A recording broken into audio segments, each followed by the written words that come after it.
بسم الله الرحمن الرحيم. إن الحمد لله نصلي ونسلم على رسول الله وعلى آله وصحبه ومن والاه. اللهم لك الحمد كما ينبغي لجلال وجهك ولعظيم سلطانك. اللهم لا نحصي ثناء عليك أنت كما أثنيت على نفسك. اللهم صل وسلم وأنعم وبارك على سيدنا وحبيبنا ونبينا وشفيعنا وقرة عيننا محمد وعلى أهل بيته الطيبين الطاهرين وعلى أزواجه أمهات المؤمنين وعلى أصحابه نجوم الهدى الغر الميامين أمناء دعوته وقادة ألويته ووزراء دولته وأوصياؤه في أمته رضي الله عنهم ورضوا عنه إرغاما لمن رفض وصب وشتم. اللهم عليك بهؤلاء الرافضة الصبابين الشتامين، شتت شملهم، مزق جمعهم، أزل دولهم، واجعلهم أحاديث، ومزقهم شر تمزيق، وأرنا فيهم أجائب قدرتك. إنا نجعلك في نحورهم ونعوذ بك من شرورهم. اللهم يا كافي كل شيء ولا يكفي عنه شيء، اكفنا ما يهمنا من هموم الدنيا والآخرة، إنك على كل شيء قدیر وبالإجابة جدیر. با حمد و سپاس و ستایش بی حد بر خداوند متعال و با درود بی پایان بر محمد مصطفی علیه الصلاة والسلام و علی آله و صحبه الکرام، و با عرض سلام و ادب شما بینندگان ارجمند در سراسر گیتی از مؤمنان و صالحان و حقجویان و مصطفان، از خداوند متعال تقاضا دارم که فردا که دوشنبه است خداوند روزه اش را که احیای سنت نبوی است به من شما توفیق بدهد. از خداوند متعال تقاضا دارم که آنچه را که برای اصلاح این نفس سرکش قبل از دیگران و مصرف بر خویش و برای اصلاح قلوب و افکار و رفتار و گفتار و کردار و خانواده و جامعه و اصلاح دنیا و آخرت من شما مفید است، خداوند آن را بر قلب و فکر و زبان بنده جاری نماید. و شما سروران ارجمند را و شما برادران خواهران محترم را و شما فرزندان عزیز را از کسانی قرار بدهد که سخن را به خوبی میشنوند و بهترینش را برمیگزینند. بهترین سخن سخن خداوند است و بهترین رهنمود نبوی. در شرح سخن خداوند جل جلاله و منواله هنوز رو آیه اول هستیم از سوره ابراهیم علیه و علی نبینا الصلاة والسلام. تلاوتش را بشنویم، بعد از اون ترجمه و تفسیرش را. بسم الله الرحمن الرحیم. الف لام را كتاب أنزلناه إليك لتخرج الناس من الظلمات إلى النور بإذن ربهم إلى صراط العزيز الحميد.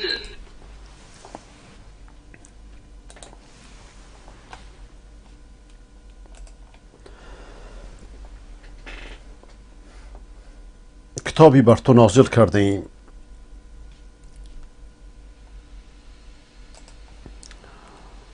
تا مردم را به وسیله این کتاب از ظلمت‌ها خارج کنید، به سوی نور بکشانید.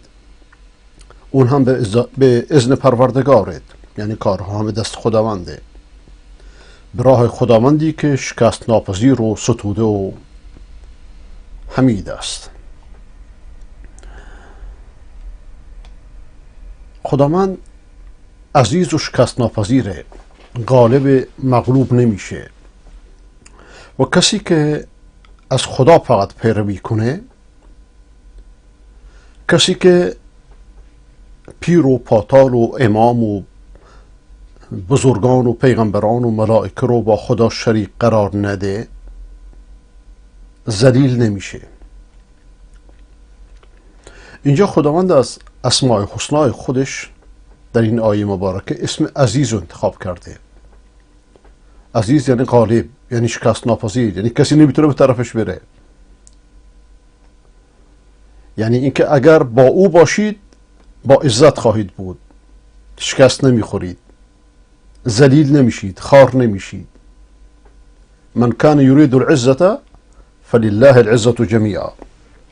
کسی عزت میخواد، عزت پیش قبر نیست، پیش بارگاه نیست، پیش گنبد نیست. اینا ذلته، اینا خاریه، اینا شرکه. این که بری 14 سپاه خودتو برید سوی قبر، این شرکه.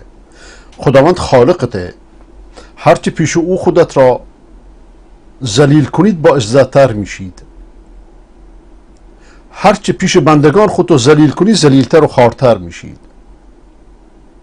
هر کسی که عزت بخواهد همانا فلله العزة جمیعا، عزت همگی دست خداونده.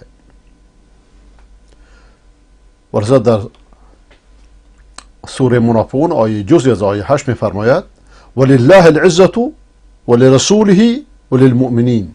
عزت، احترام از آن خداونده و هر کسی میخواد عزت میده، و از آن رسول و از آن مؤمنانه. رسول و مؤمنان چون از خدا پیروی میکنند. ولذا در دعا میخونیم، در دعایی که سرورمان حضرت حسن بن علی رضی الله تعالی عنه نقل میکنه، آنچان که امام ابو داود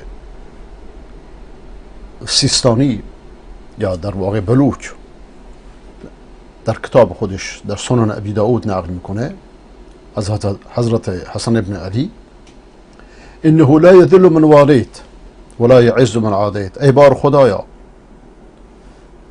کسی که تو دوستش داشته باشید ذلیل نخواهد شد و کسی که تو دشمنش باشی عزیز نخواهد شد. و جوجه را آخر پاییز میشمرند. عبرت به سرانجامه. ولذا اگر دنبال عزت هستید مثل هر انسان محترمی، بدون که عزت از آن خداوند فقط. اینجا میفرماید الی صراط العزیز الحمید. ای پیامبر، مردمو به راه خداوند عزیز و حمید بکش. خداوندی که پر قدرته، در قدرتش شکی نیست، در قدرتش ضعف راه نداره. هیچ کسی، هیچ مخلوقی نمیتونه در قدرت خدا رخنه ایجاد کنه. اگه با خدا باشید، اگه خدا رو شناخته باشید، قوی ترین مردمید. پس اگه میخواید قوی ترین مردم باشید، توکل تنها بر خدا باشه. توکلت بر قبر نباشه، نه در تنها بر قبر، بلکه اصلا به غیر از خدا نباشه. توکل نه بر قبر، نه بر پیر، نه بر پاتار، نه بر هیچ مخلوقی.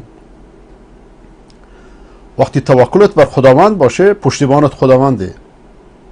به خداوند عزیز پناه ببر، نه به مردگان، نه به مخلوقات. مخلوقات همه نیازمندند. صراط العزیز الحمید. خداوند بر هر چیزی قابل ستودنه. حمید یعنی ستوده شده. با وجودی که عزیز، شکست ناپذیر، غالبه، با وجودی که هیچ کسی را در قدرت او یارای رخنه ایجاد کردن نیست، با این حال هیچ کسی نمیتونه به حکم خدا دست رد بزنه. تقدیر خدا، به قدرت خداوند. هیچ کسی نمیتونه شریک خدا باشه. اگرچه رافضیان، امام پرستان مشرک 12 امام را 12 خدا کردند و 14 خدایی شدند، لیکن اینا در اوهام خودشونه. خداوند حمیده. عموما انسان ها طوری هستند که اگه به قدرتی برسن دیگه براشون مهم نیست که دیگران تاریخ تنجیدشون بکنند یا نکنند یا زمشون کنند. میگه من که به جای خودم رسیدم. خامنه‌ای روزخان، این روزخان عربده بکش، براش مهم نیست که مردم چه میگن، اون بر عناد خودش ادامه میده. لیکن خداوند سبحانه و تعالی دارای اسماء حسناه، با وجودی که شکست ناپذیره ستوده شده، بر همه افعالش قابل ستایشه. ولذا امام غزالی میگوید که لیس فی الامکان ابدع مما کان، در این کائنات بهتر از این وجود نمیتونه داشته باشه. ولذا مؤمنان در روز قیامت و همه انسان ها و آخر دعواهم ان الحمد لله رب العالمین، آخرین دعاشون اینه وقتی که پرده برداشته میشه، حجاب برداشته میشه، آخرین دعاشون اینه که همانا حمد و سپاس از آن خداوند رب العالمینه. اونجا دیگه نه عیسی کاری هست، نه موسی کاری هست، نه علی کاری هست، نه گیلانی کاری هست، نه بقیه کاری هستن. بلکه در روز قیامت هر آن چیزی که بر سر انسان اومده خداوند پرده رو کشف میکنه، حجاب بر میداره. در این دنیا هر چی بر سرت اومده، وقتی علتها رو میدونید، جز اینکه بگی الحمدلله رب العالمین، حرف دیگری ندارید. اون وقت انسان خداوند رو بر سختی هایی که فرستاده حمد میکنه، بر فقرش حمد میکنه، بر صبرش حمد میکنه، چشم از دست داده حمد میکنه، عقیم بوده حمدش میکنه، برای که حکمت ها رو موقع میدونه. اینکه فرزندانش همه دختران مثلا حمد میکنه، اینکه فقیره همچنین، اینکه مریضه همچنین، اینکه زیر شکنجه بوده همچنین. برای که اذا عرف السبب بطل العجب، وقتی سبب شناخته بشه تعجب از بین میره. برای که حکمت همه چیزها شناخته میشه. بلزا همه میگن الحمدلله، الله اکبر و لا حول ولا قوة الا بالله. اینا کلمات بزرگ اسلامن. من شما در نماز میگیم الحمدلله رب العالمین. این جمله رو که میگیم یا به زبان میگیم فقط یا به قلب؟ آیا هر تقدیری که بر سر من شما آمده خدا را حمد میکنین؟ از خدا راضی هستین؟ معیار اینجاست. یک صحرانشین داشت که خانه کعبه را طواف میکرد. هی دعا میکرد که ای خدایا از من راضی باش. و امام شافعی پشت سرش بود. گفت که ای برادر، آیا تو از خدا راضی هستی تا خدا ازت راضی باشه؟ گفت سبحان الله، تو که هستی؟ گفت من شافعی هستم. گفت چطور من از خدا راضی بشم که من خودم آرزوی رضای او رو میکنم؟ گفت اگر به مصیبت هایی که بر سرت میاد همونقدر راضی باشید که به خوشحالی هایی برات میاد، یعنی از خدات راضی هستی. این که انسان در راحتی از خدا راضی باشه، این که مشکلی نداره. لیکن قهرمانیت در کجاست؟ ایمان صحیح در کجاست؟ اینه که در وقت شدت، در وقت سختی از خدا راضی باشی. در وقتی که مصیبتی بر سرت میاد بگی الحمدلله، بگی الحمدلله علی کل حال. ولذا پیامبر اکرم علیه السلام که الگوی هر مؤمنی است، وقتی که مصیبتی بر سرش میومد صبر میکرد، الحمدلله میگفت. وقتی که خوشحالی براش میومد شکر ادا میکرد. و این جز برای مؤمن نیست. امام احمد بن حنبل رحمت الله تعالی علیه از حضرت صهیب نقل میکنه که طبعا حدیث نبوی است، ان امر المؤمن كله خیر، كله له خیر. کار مؤمن، امر مؤمن همش براش خیره. و این جز برای مؤمن نیست. این اصابته سراء شکر کان ذلک خیرا له. اگر خوشحالی بشه براش پیش بیاد، نعمتی براش پیش بیاد، شکر ادا میکنه و این براش خیره. و اگر مصیبتی براش پیش بیاد صبر میکنه و این براش خیره. معیار ایمان اینه. صراط العزیز الحمید.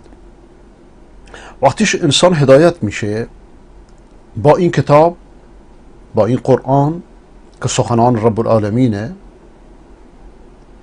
کتاب زندگی، مانیفست پیامبره، راهنمای پیامبره، با این کتاب از تاریکی های متعدد، از خرافات متعدد، از شرک های متعدد به نور توحید منتقل میشید. با این نور راه خدا رو میشناسید و راه خداوند راه جاودانه، راه خلوده. ببین تندرستی نعمت بزرگی است، عقل سالم در بدن سالم، لیکن این نعمت بزرگ در وقت مرگ تمام میشه. اگر انسان 100 سال 200 سال زندگی بکنه هیچ در مشکلی براش پیش نیاد، مرگ میاد تمام شد.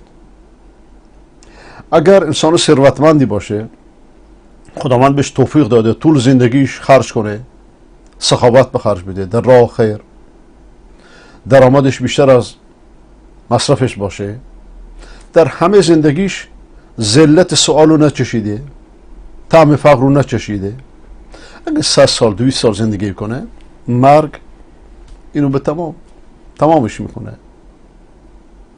لیکن نعمت توحید، نعمت هدایت، نعمت پیروی از قرآن، نعمت خداشناسی برای ابدالآباده. وقتی که در این نعمت باشید، فرشته مرگ میاد، اهل هدایت باشید، اهل توحید باشید،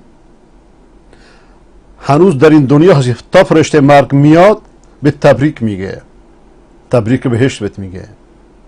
فی مقعد صدق عند ملیک مقتدر.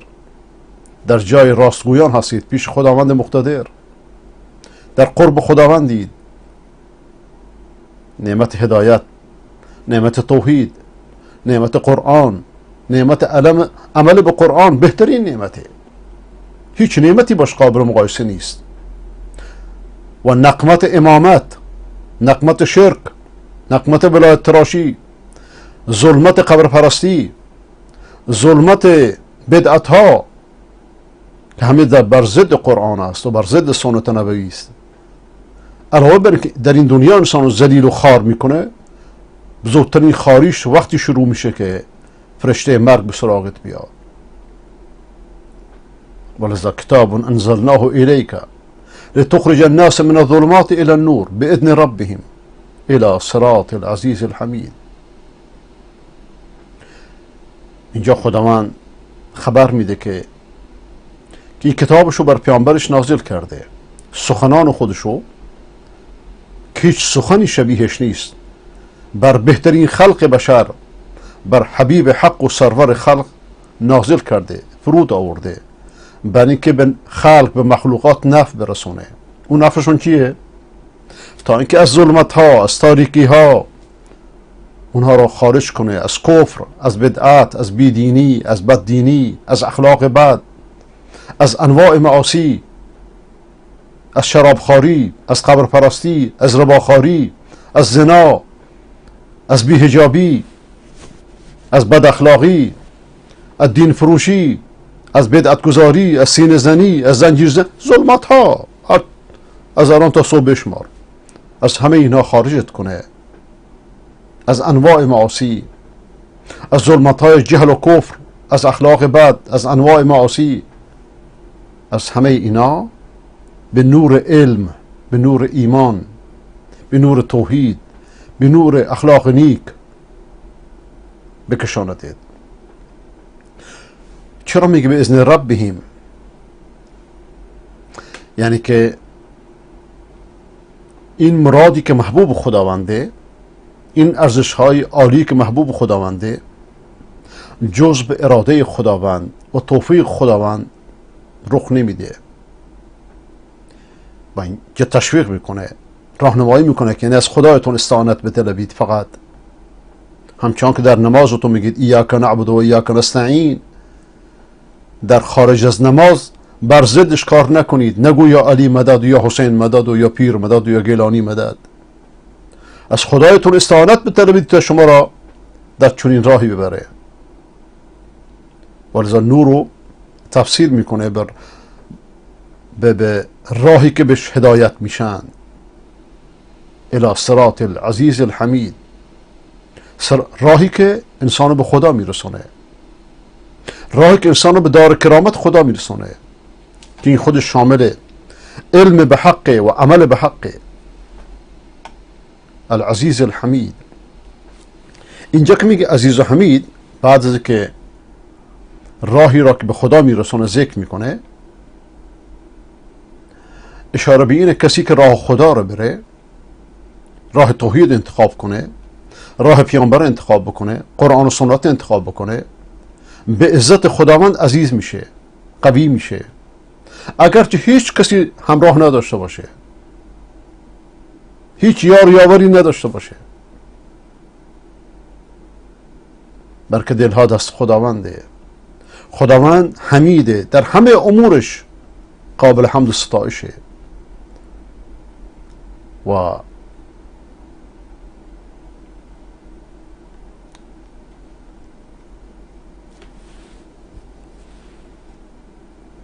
اینجا عرض کردم که با الف لام را شروع شد این آیه.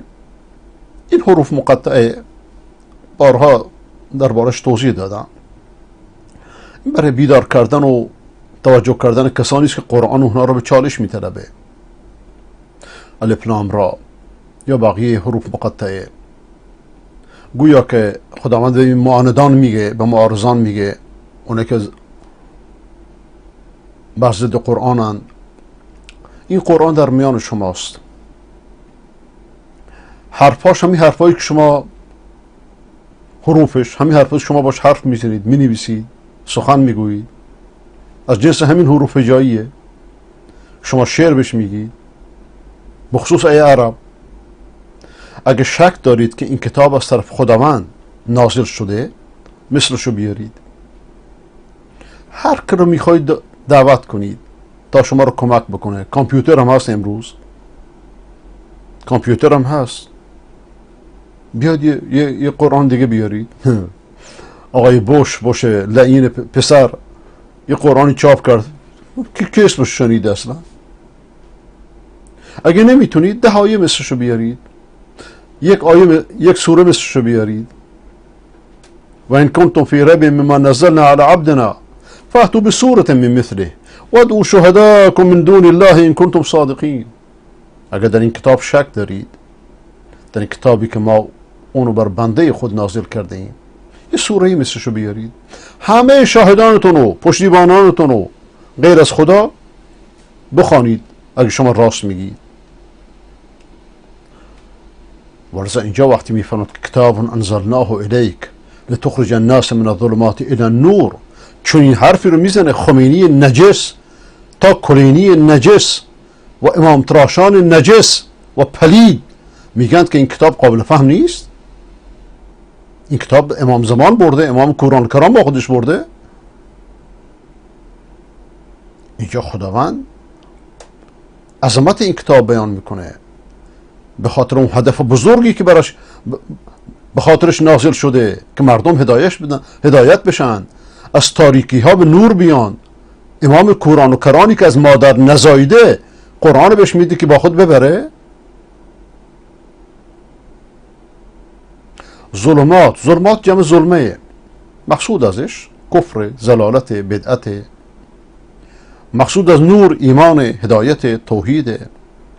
به اذن ربهم، این بارو با سببی میگن. جار و مجرورش هم متعلق به لتخرجه.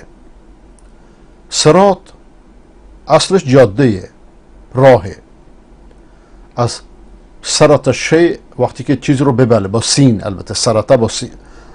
این شما چیزی رو ببرید میگه فلان چیز سرطه شی.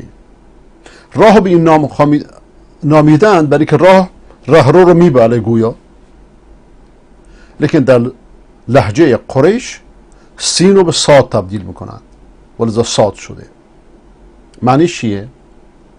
معنیش اینه که این کتاب جلیل و شأنیه، کتاب عظیم القدریه. ای محمد ما این کتاب برات نازل کردیم، این کتاب عظیم القدر رو برات نازل کردیم که همه این کائنات یک طرف و این کتاب یک طرف، همه این کائنات یک طرف و کلمه شهادتین یک طرف.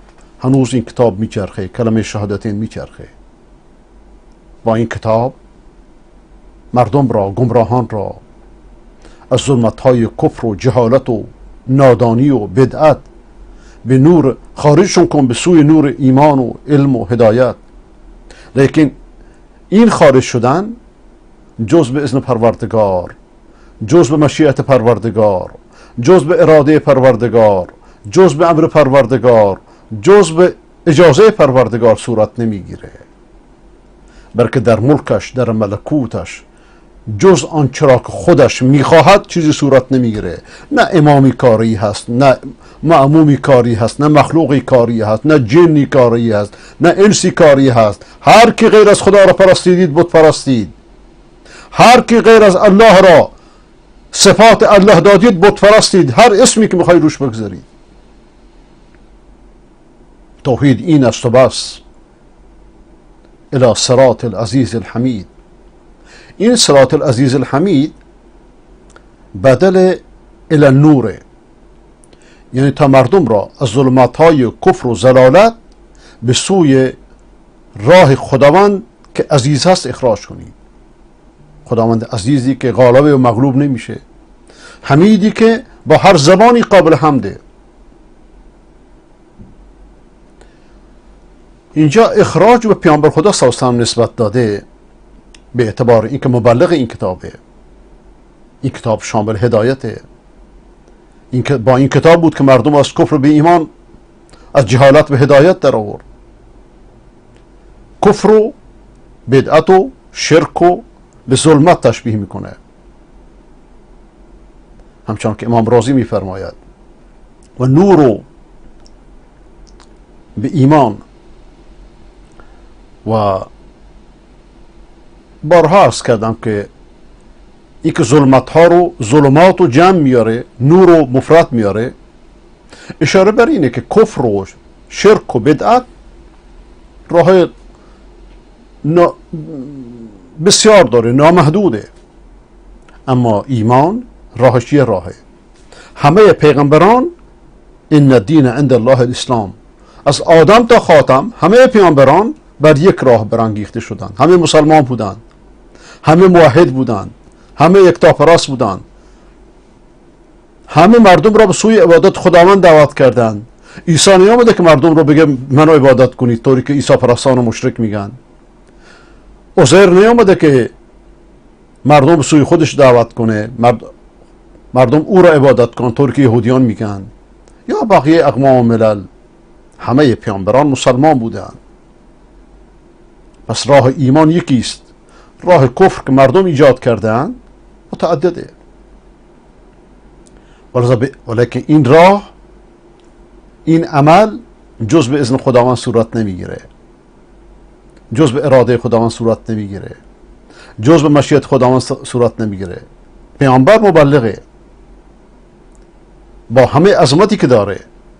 پیامبر تبلیغ کننده، حبیب حق، سرور خلقه، لیکن هدایت دست خداونده. انک لا تهدی من احببت ولکن الله یهدی من یشاء.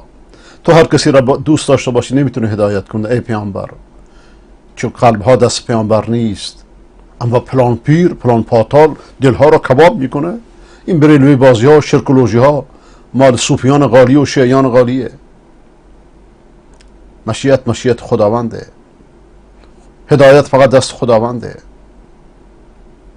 ولذا در این سوره که مکیه خداوند این همه تأکید میکنه روی این آیات. کتاب انزلناه الیک، ای محمد این قرآن عظیم که که اشرف کتب از آسمان برات فرود آوردیم، بر اشرف رسول فرود آمده تا مردم را، تا جن انس را از ظلمتا خارج کنه، عرب و عجم را از ظلمتا خارج کنه. لتخرج الناس من الظلمات الى النور. ما تو رو فرستادیم، مبعوثت کردیم، پیامبرت کردیم ای محمد با این کتاب تا مردم را با این کتاب از همه ضلالت هایی که دارند به سوی هدایت، به سوی رشد، به سوی نور دعوت کنید. خمینی نجس و بقیه نجس های هم فکرش میگن این کتاب فهمیده نمیشه. جوج لولو خورخوری به نام امام زمان که درست کردن کسی اونو نمیفهمه. دجالگری بالاتر از این. اما خداوند چه میفرماید؟ الله ولی الذین آمنوا یخرجهم من الظلمات الى النور والذین كفروا اولیاءهم الطاغوت یخرجونهم من النور الى الظلمات. خداوند ولی و دوست کسانی است که ایمان آوردند، اونها رو از ظلمت ها خارج میکنه به سوی نور. و کسانی که کافر شدن، مشرک شدن، قبر پرست شدن، اولیاشون، دوستانشون طاغوت ها هستند. مرجعیت یا طاغوت بازی است. یخرجونهم من النور، اونها رو از نور توحید خارج میکنن به ظلمت قبر پرستی، به ظلمت شرک، به ظلمت کفر، به ظلمت دروغ و تزویر و ریا و شرک و سینه زنی و زنجیر زنی و تغییه و صیغه و بقیه ظلمت های متعدد. ولذا خداوند در سوره های متعدد این در آیات متعدد بر این معنا تاکید می‌فرماید. مثلا در سوره حدید آیه 9 می‌فرماید هو الذی ينزل على عبده آیات بینات لیخرجکم من الظلمات الى النور. او خداوندی است که بر بنده‌اش آیاتی نازل میکنه که آیات بینه هست تا اینکه اونها را از ظلمت ها به سوی نور خارج کنه. پس کارها دست خداونده. اینجا میفهم باذن ربهم، یعنی هدایت دست خداونده بر کسی که هدایت مقدر کرده که به دست رسول خدا صلی الله علیه وسلم که مبعوث بر امر خداونده براش آسان میکنه. رسول به سوی صراط عزیز الحمید دعوت میکنه و همچون که عرض شد این آیه اکثرا مکیه، بلکه همش مکیه جز در یک دو آیات که اختلاف کردن در دو آیه که آیه مدنیه یا نه.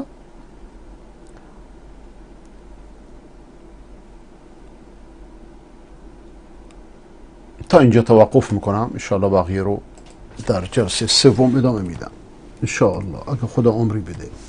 و صلی الله علی سیدنا محمد و علی آله و صحبه اجمعین.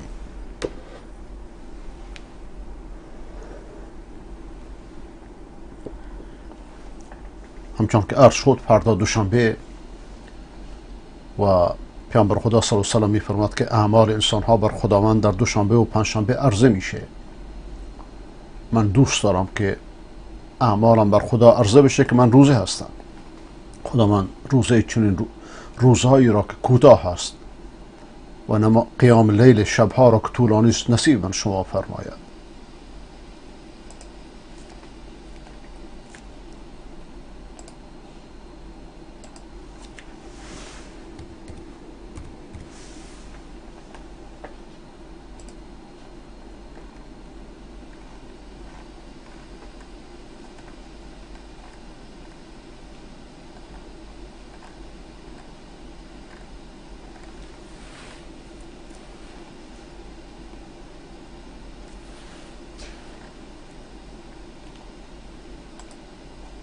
نه تنها شبکه‌های افغانستان اینترنشنال که من اگرچه از این شخصی که الان کلیپشو منتشر میکنم بدم میاد، ولی این حرفاشو منتقل میکنم ببینم موضوع چیه، نظر شما چیه.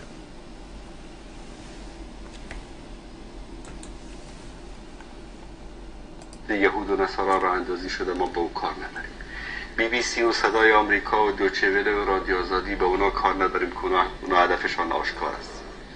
حتی کانال های اسلامی کانال های اهل سنت. مثلا هفته گذشته شبکه کلمه برنامه گذاشته بود به نام تضعیف زبان فارسی در افغانستان. با هیچ بی‌حیایی و بی‌شرمی تمام برنامه‌ای که غیر از هدفش تفرقه افکنی در بین مسلمان ها، در بین ملت افغانستان، در وقتی که ملت افغانستان نیاز به وحدت دارن، نیاز به همبستگی دارن، شبکه‌های اهل سنت، ما از شبکه‌های کفار و یهود و نصارا که گله هم نداریم، از اونا طمعی هم نداریم. شما که اهل سنت هستید، شما که مسلمان هستید، در 20 سال گذشته که افغانستان اشغال بود شبکه کلمه به یاد این نیفتاد که برای افغانستان یک برنامه ویژه بگذاره.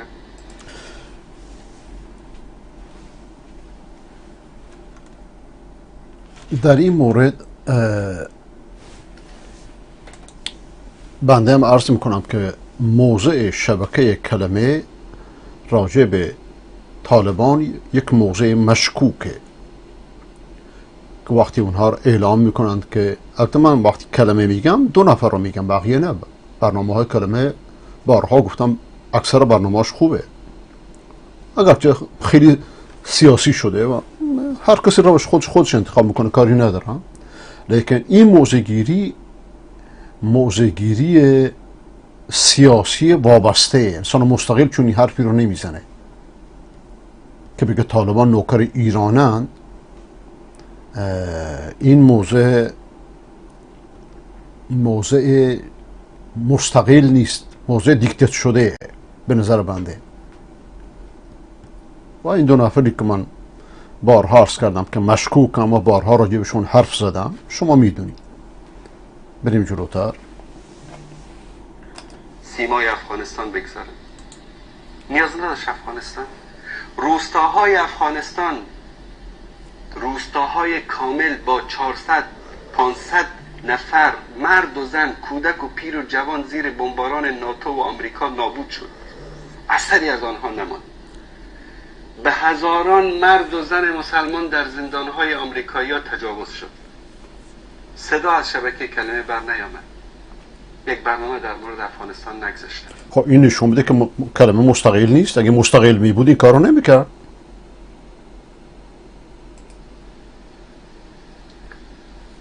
20 سال 1001 فساد اقتصادی، اداری، مالی، سیاسی، نظامی، انواع بدبختی ها و فلاکت ها در افغانستان بود.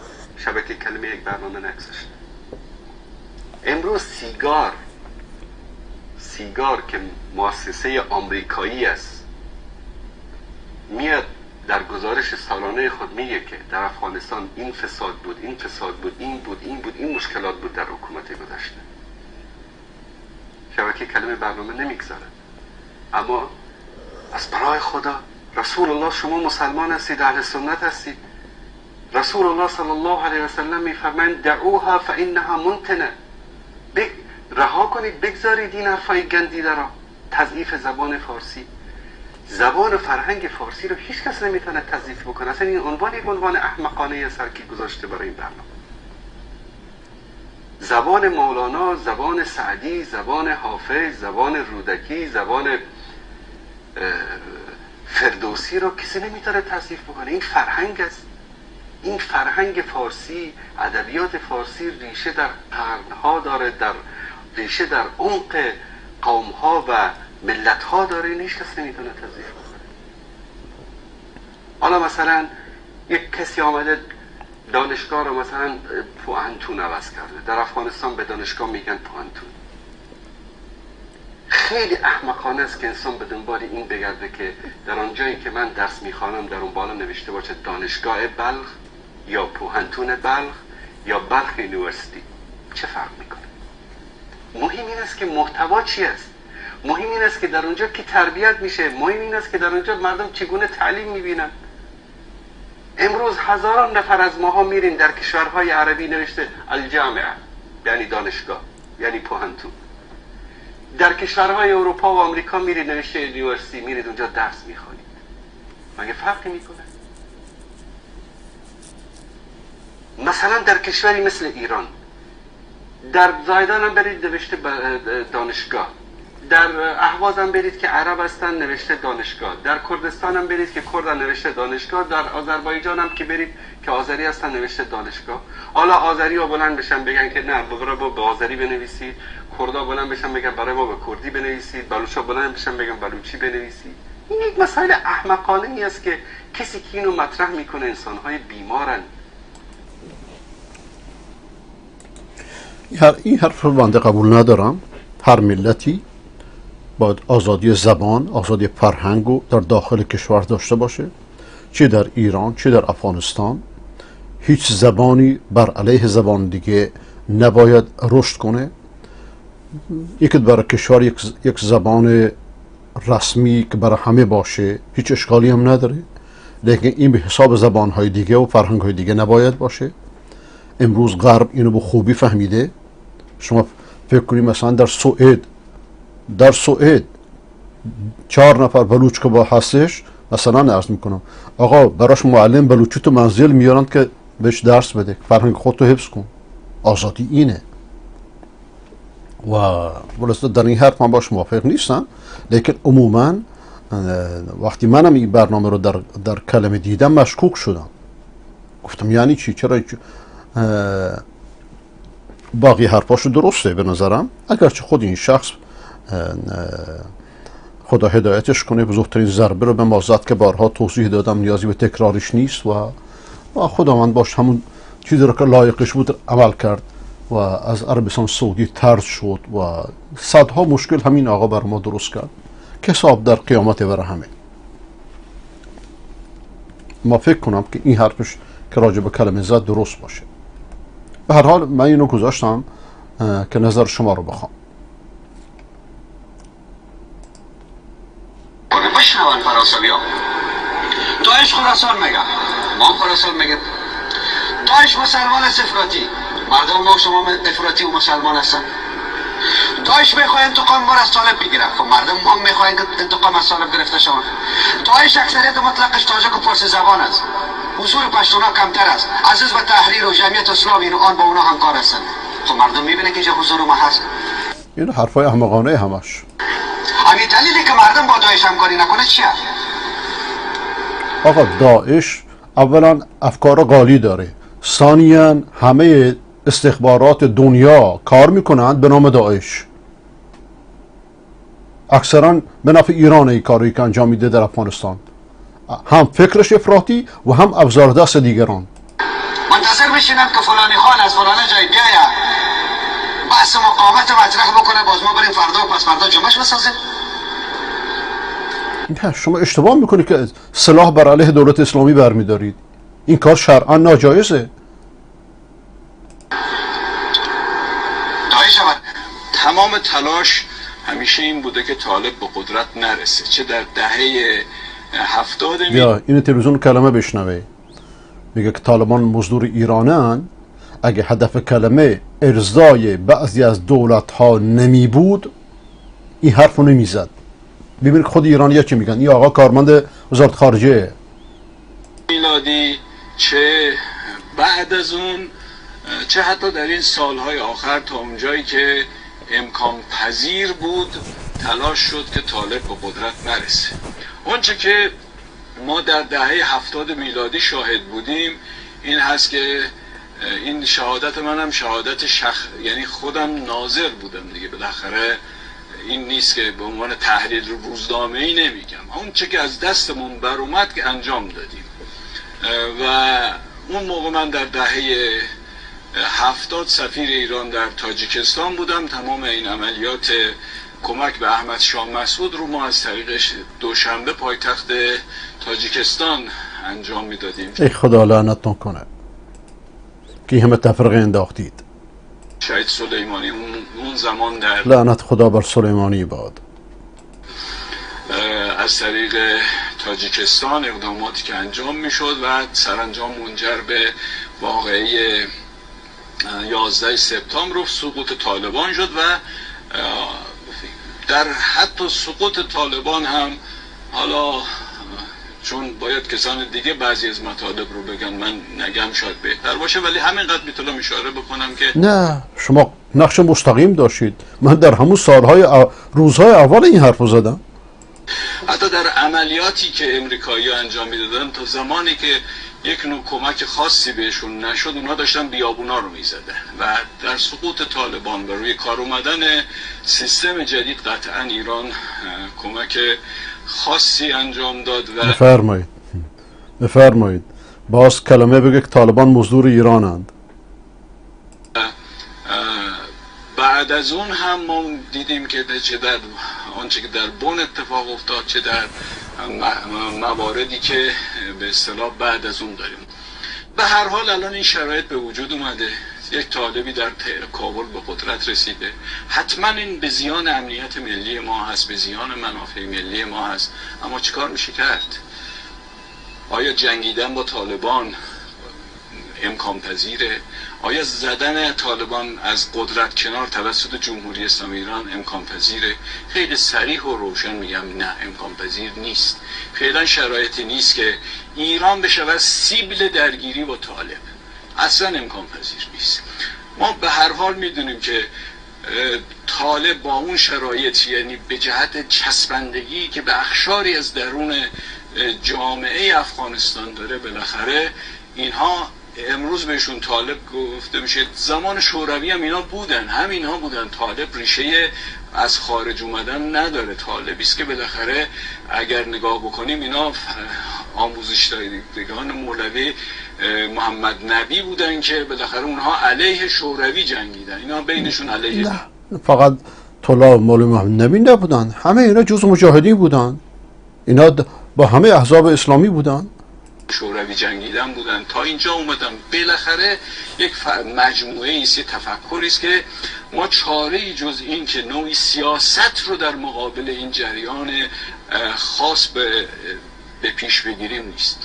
پس در حال حاضر نه امکان با قدرت کنار زدن طالب وجود داره، در حال حاضر عملا هیچ قدرت اپوزیسیون مسلحی که بتواند با طالب درگیر بشه و جز داعش وجود نداره. فقط داعشه که با طالب داره میجنگه و این به مراتب بدتره.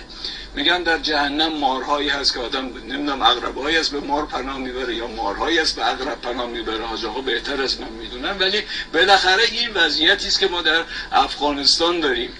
این هست که ما اگر طالب رو باهاش درگیر بشیم به مراتب سخت‌تر، یک دشمن به مراتب سختری به نام داعش هست که اونو فعلا به نظر میاد که فعلا طالب رو با داعش متوقف کنیم بیشتر به لحاظ امنیتی به نفع ما هست.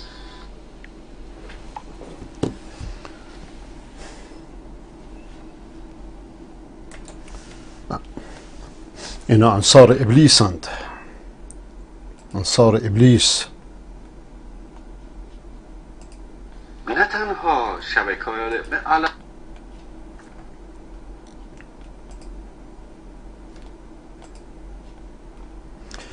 آقای حاج محمود کلیپی شما فرستادید موضوعشو ننوشید، خواهش میکنم موضوع رو بنویس.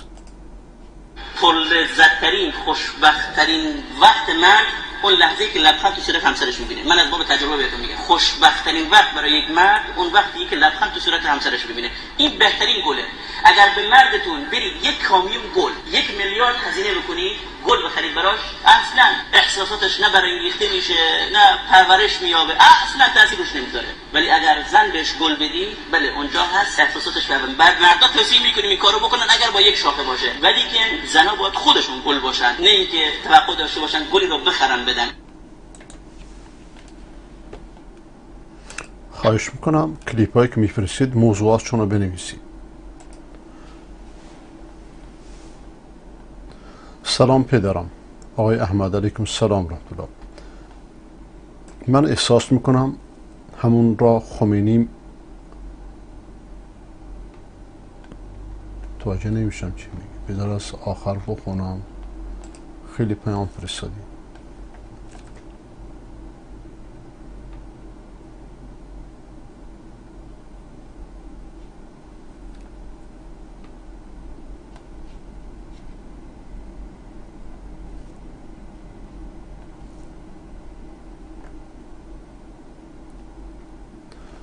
دارن همون رو خمینی میرن. البته خدا واضح ننوشتید، داره کم کم شبیه حکومت آخوندی ایران میشود، یعنی حکومت طالبان، حکومتداری طالبان. بازم میگم خدا اون روزو نیاره، خدا داشت رحم مردم. آدم میمونه چی بگه اگه همین راه ادامه پیدا کنه؟ بعد از چند سال سال این حرفو میزنن، اون از اسلام شیعی، این هم از اسلام سنی. هر کسی بد بکنه بر خودش بد میکنه. ولی بارها گفتم اهل سنت ایران این حقو داشتن که طالبان در مقابل این کشتار جمعه سیاه سکوت نکنن. نه طالبان حرفی زدن، نه مدارس دیوبند حرفی زدن، نه جامعه رابطه عالم اسلامی حرفی زد، نه اتحاد علمای مسلمین حرفی زدن و جز فرزندان دلیر احسان الهی ظهیر، همچنان که چند لحظه قبل در یک مصاحبه عربی هم گفتم، جز اونا که هیچ کسی از اهل سنت ایران دفاع نکرد و یک عیب بزرگه.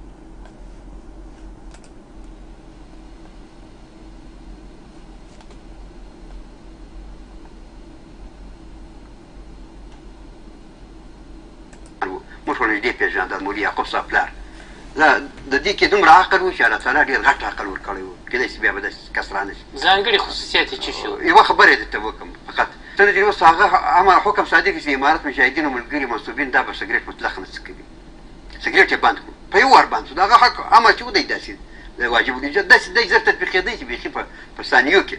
او ځکه چې دا نسوار ولې نه بندوي نو سګرېټ خو روپۍ لږ څه نه شي ورکولی، روپۍ پر امارت د ورته د روپو مسرانه د عجبه حکیمانه خبرې وکړه. و سګرېټ چې څکوي هغه داسې لوړ لوړ ګوري چې دا دود پوکې چې هر څوک یې وویني او بیا سګرېټ هم وغورځوي، نیمه یې اوس وغورځوي. او نسوار چې د هغه چې نسوار څوک وکوي هغه بیا ګرځي داسې غره ځای ټوکې په شرمېږي. دا د شخص د په هغه کې تکبر ده، تکبر نه باید زخما بند کړو. تکبر بدترینه ګناه ده. غرور تکبر هغه ګناه ده چې الله تعالی هم د زغملو ده. الکبریا و رداعي الله تعالی زما څادر ده، دا له بل چا سره زیب نه کوي. بهتر از این جواب اینه که سیگار و نسوار و همه اینا حرامه، لا ضرر ولا ضرار، بقیه همش فلسفه.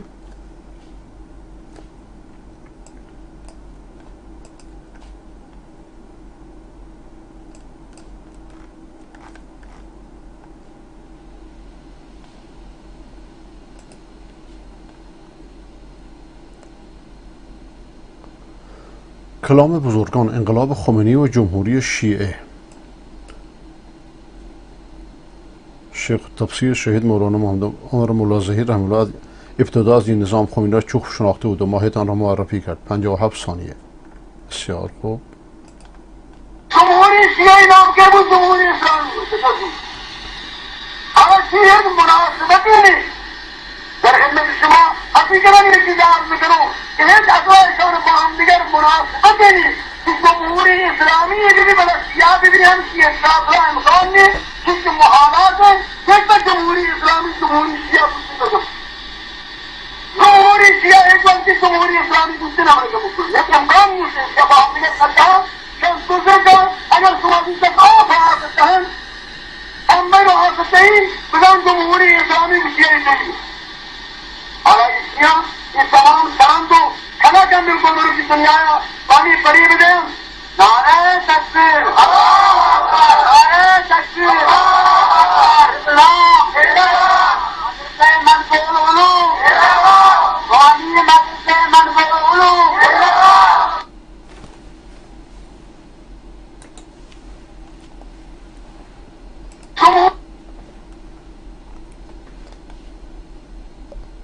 خدا رحمتش کنه و از اشتباهاتش درگذرد.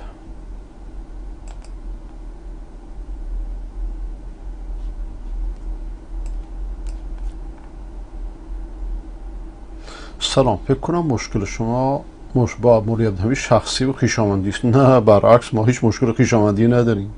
مشکل ما مشکل فکری است و عمل کردش. 43 سال ایشون از این نظام مجرم دفاع کرده. با همه اینهایی که با این نظام از این نظام دفاع کردند، بنده علنا انتقاد کردم و علنا موضع گرفتم. تازه نسبت به ایشون موضعم خیلی نرمه، به خاطر اون خویشاوندی که دارم. دقت میکنی؟ و با این حال موضع جدیدی که گرفته بهش آفرین گفتم، موضع جدیدی که گرفته تاییدش کردم. دقت میکنی؟ دوستی و دشمنی به خاطر خدا باشه، نه به خاطر مسائل شخصی. شما اولین بار چت میکنید، لطفا خودتون رو معرفی هم بکنید تا من شما رو در لیست خودم بگذارم. سلام. پس چرا طالبان صدات تن از علمای اهل حدیث را شهید کردن و مدارس اهل حدیث را تخریب و تعطیل کردن؟ مشکل همینجاست. بارهای انتقاد از طالبان کردم. اگرچه خود طالبان میگن ما نیستیم، داعش که اینها رو میکشه، دیگرانت که اینها رو میکشن. مدارس رو چرا بستید؟ میگن مدارسشون پایگاه داعشی هاست.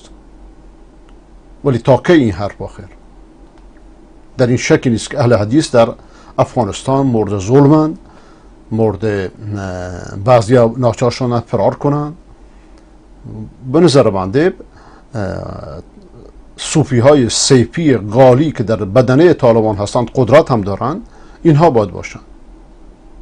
اگرچه نقشه دشمنان طالبان اینه که طالبان رو با این چیزا درگیر کنند.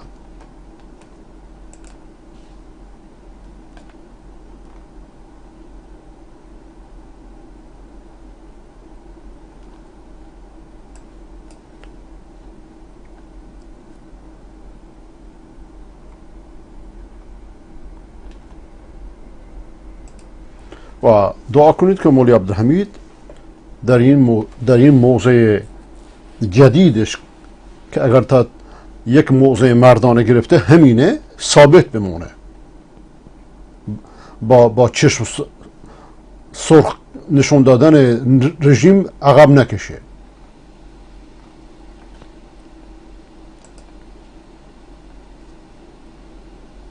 بله، نسوار را با صاد نوشته بود. بله آقای ابو اعزاز، از این اشتباهات زیاد متاسفانه انجام میدن.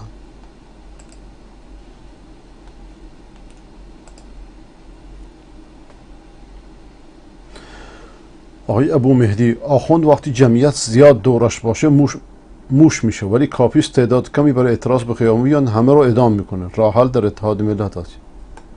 ببینیم الان کلیپ شما رو.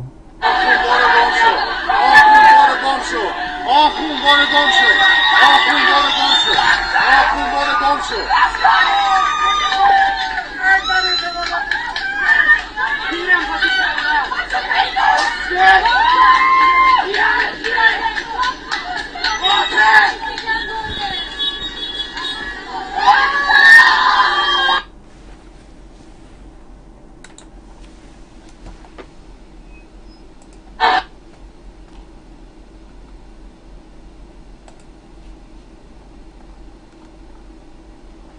اسطوره شجاعت روزانه.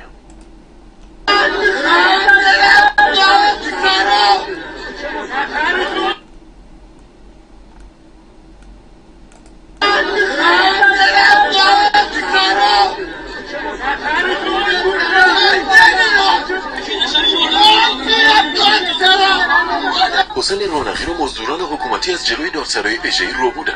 تنها جرم اون نوشته ها و گفته هاشه. ابهامی، سوالی، چیزی، اعتراضی، انتقادی، این اعلام آمادگی رو میکنم که در خدمت اونها باشم و با اونها گفتگو داشته باشم. حالا حسین رونقی قبل از رسیدن به محل گفتگو توسط نیروهای گفتگویی روبوده شده، دوتا پاشو شکستن، انگشت دستش زیر شکنجه در رفته و بدون معالجه تو زندان انفرادی در حال اعتصاب غذای خشک به سر میبره.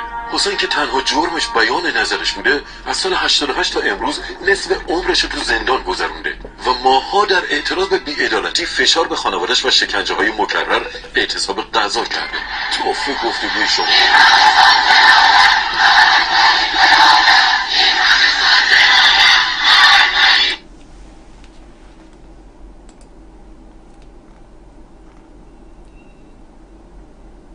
هم کشتیم و هم آتش زدیم.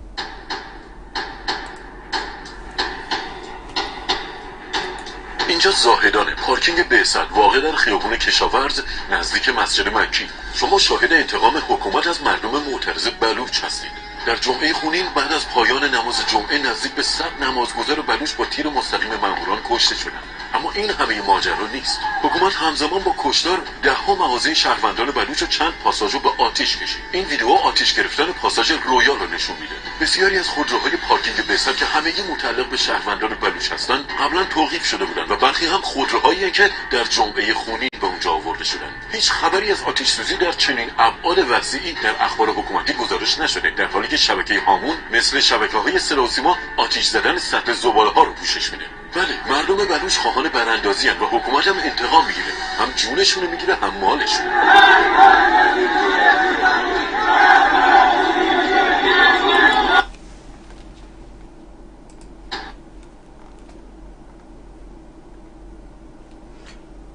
آنها در تهران و ما در برلین. این تصاویر تراکم واقعی راهپیمایی 22 بهمن تهران از قلب میدان آزادی، اونم در حین سخنرانی رئیس جمهور رو نشون میده. دقیقاً زمان و مکانی که حکومت این تصاویر تراکم واقعی راهپیمایی 22 بهمن تهران از قلب میدان آزادی، اونم در حین سخنرانی رئیس جمهور رو نشون میده. دقیقاً زمان و مکانی که حکومت بیشترین طرفدارانش رو جمع کرده، اونم در پایتخت 9 میلیونی ایران. اینجا تورنتو. تعداد ایرانیان تورنتو تقریباً 60,000 نفره. پلیس کانادا جمعیت حاضر در گردهمایی ضد جمهوری اسلامی رو 50,000 نفر برآورد کرد. یعنی جمعیتی معادل 83% کل ایرانیان تورنتو. و اینجا برلینه. تعداد ایرانیان برلین تقریباً 55,000 نفره. پلیس آلمان تعداد شرکت کنندگان در گردهمایی ضد جمهوری اسلامی برلین رو 80,000 نفر اعلام کرده. یعنی 145% کل جمعیت ایرانیان برلین. ایرانیان از سایر شهرهای آلمان به همراه برخی شهروندان غیر ایرانی مخالف ولایت فقیه به این گردهمایی اومده بودند. حالا به طرفداران ولایت فقیه در پایتخت ایران برگردیم. داوری مشاور رسانه‌ای احمدی نژاد کل حاضران در راهپیمایی 22 بهمن تهران رو زیر 3% جمعیت پایتخت برآورد کرد. بله، اونا فقط 3% از جمعیت ایران هستن، ولی ما بیشماریم.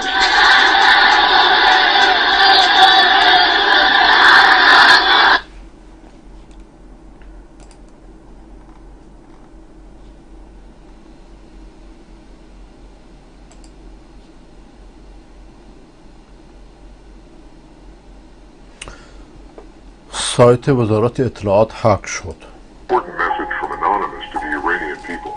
We have seen your bravery in recent days. Congratulations. You are very close to your freedom. Anonymous is launching the second phase of our operation against the dictators of Iran. Now we have access to the Ministry of Intelligence of Iran website.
Stolen monies to save countries, and the remaining agents in Iran continue to kill Iranian people.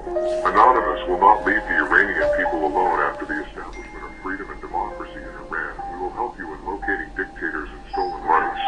Finally, 3 days ago, before starting our operation, while analyzing the Ministry of Intelligence of Iran website, we noticed something suspicious. The ISP company that supplies the Ministry of Intelligence of Iran website, called Information Technology Company, or ITC, which is an American company, with a subsidiary of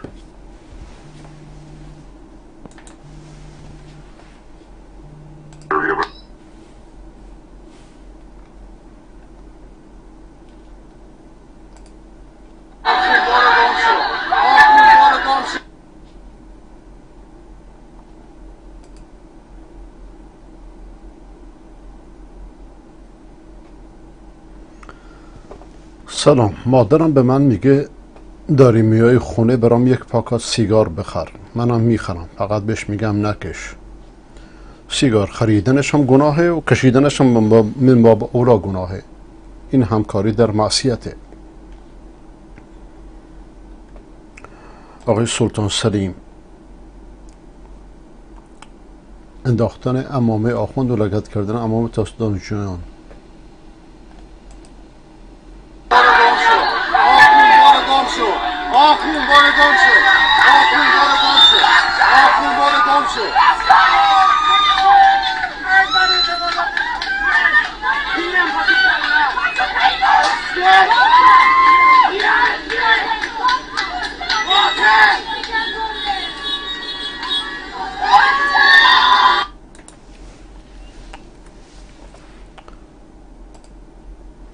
سلطان سلیم مفصلتر و بهتر میپرسته.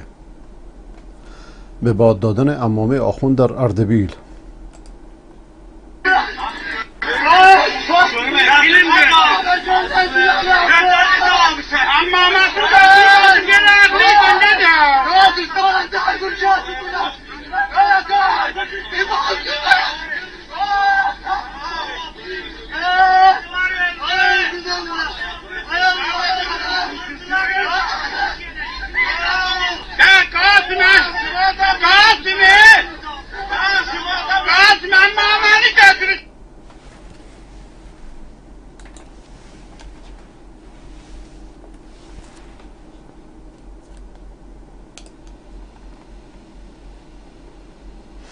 اما پرانی این بار در شهر آمول.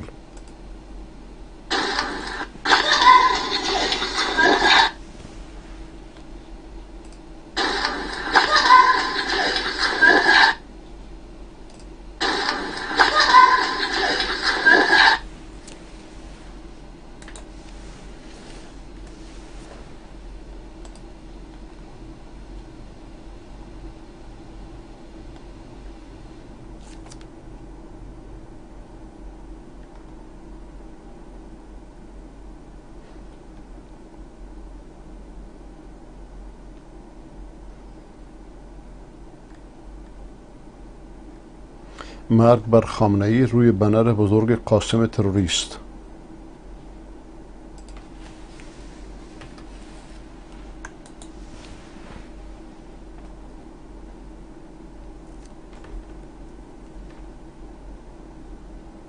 بندر عباس شعارنویسی روی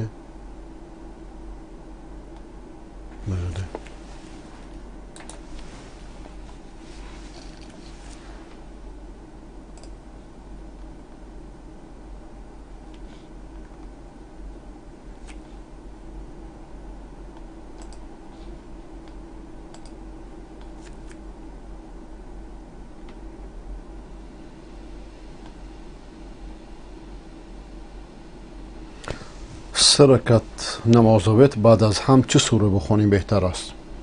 در رکعت اول سوره اعلی سبح اسم ربک الاعلی بعد از فاتحه. در رکعت دوم سوره الکافرون قل یا ایها الکافرون. در رکعت سوم همه اینا بعد از فاتحه سوره اخلاص قل هو الله احد.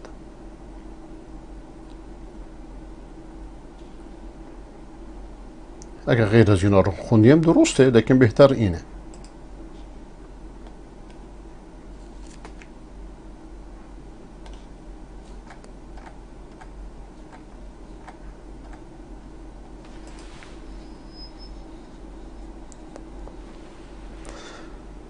آقای سیف الاسلام بلوچ: محکوم نکردن حادثه زاهدان توسط طالبان به جای خود دریغ از یک تسلیت خشک و خالی. عبدالحمید اولین کسی بود که علنا آنها را به رسمیت شناخت. طالبان حنفی به هم مذهبان دیوبندی خود بی‌تفاوتند، چه گرایی از شهادت سندان اهل حدیث. بله، متاسفانه.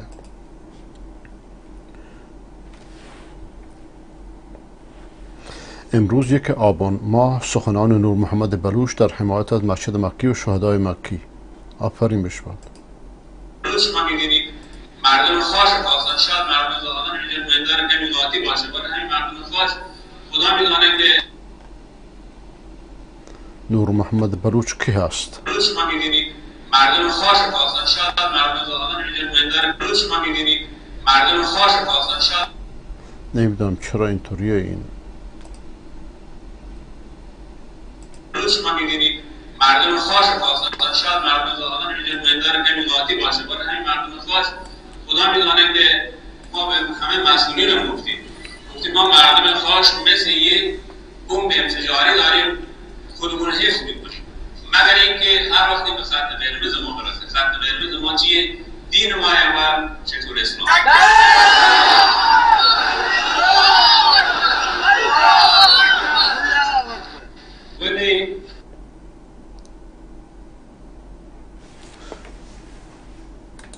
خدا خیرش بده. ایشون از چه طایفه ایه؟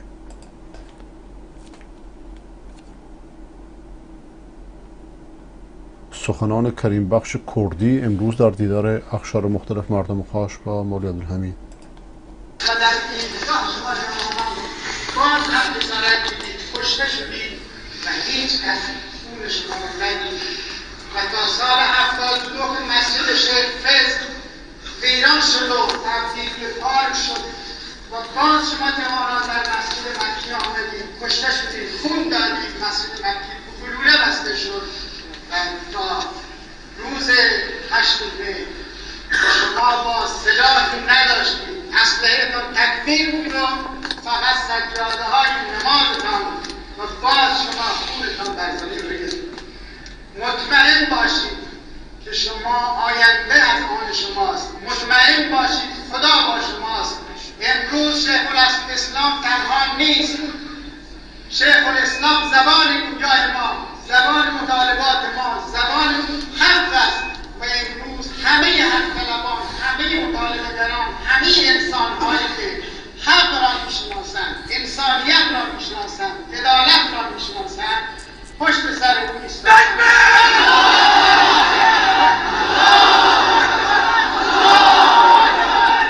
آنهایی که خیال خام دارند در مورد مکی و در مورد شیخ الاسلام یاوه‌گویی می‌کنند، باید بدانند امروز نه تنها جامعه اهل‌سنت، نه تنها قوم بلوچ، همه ایرانیان، همه آزادگان جهان شیخ الاسلام را میشناسند، او را میستایند و پشت سر او ایستادند.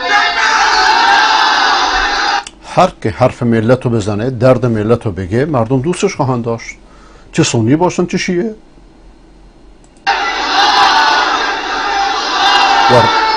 و رهبری تقاضای این میکنه که مردم رهبر مردم باشه، دردهاشون رو بگه، رنجهاشون رو بگه. این شورش بلوچستان رو در واقع خدا به مولانا نقشبندی خیر بده که جان فدایی کرد و مطرحش کرد تا این تظاهرات در زاهدان و در چابها شروع شد. امید این بود که آقای مولوی عبدالرحمن و آقای مولوی عبدالحمید این حرف رو میزدن.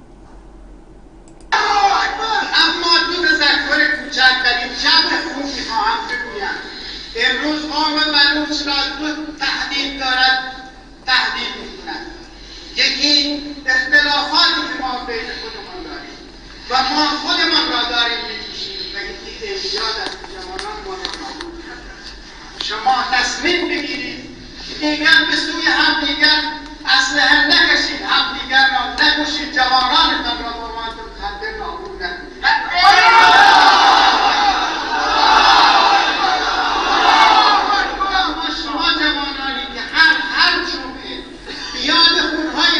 شهیدانتان در خیابان راه می‌افتید، راه می‌روید و شعار می‌دهید من دلم شما این مطالبه را مدنی و جهانی کنید. ما هر روز بیاد آن شهیدان سجاده های نمازمان را بر دو دستانمان بگیریم و در خیابان تکبیر کنیم.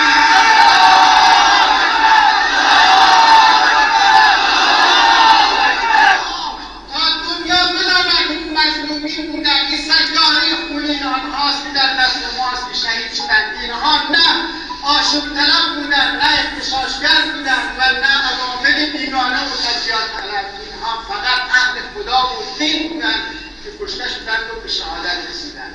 شما جوانان عزیز دوباره در خیابان نمادشان آن سجاده های خونین شهیدان را بر دست بگیرید، در خیابان راه بروید و همین تکبیرهای بلند را بگیرید تا